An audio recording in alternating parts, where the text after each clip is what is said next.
तर नमस्कार मित्रांनो, आजच्या व्लॉगमध्ये तुमचं खूप खूप स्वागत आहे। तर आपण आज आलेलो आहे आपल्या शेतात।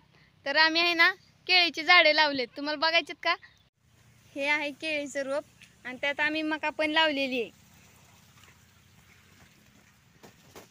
अशी आम्ही तरी 20-30 लावलेत का नाही रोप? हा 20-30 आहे ती। कधी केळी खायला येते काय माहित, पण आता लयच बारकी आहे अजून। तरी आता लावून महिना 2 महिने झाला असेल।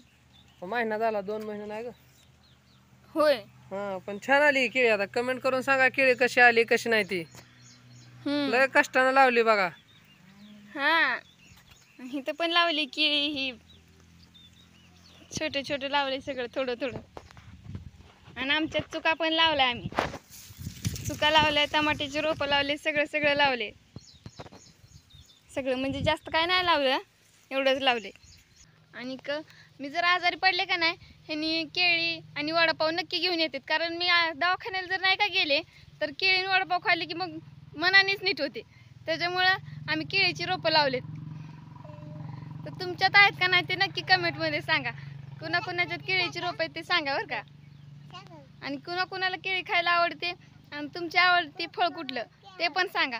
तर आजचा व्लॉग कसा वाटला तेही नक्की सांगा आणि कमेंट, लाईक, शेअर करायला विसरू नका। तर कसं आहे आमचं शेत, भारी आहे का नाही? तर तुमचं कसं आहे शेत ते पण सांगा आम्हाला। तर हो का, अक्षरा सुद्धा आलेली आहे आपली। तर अक्षरा बोल तू पण काय तर।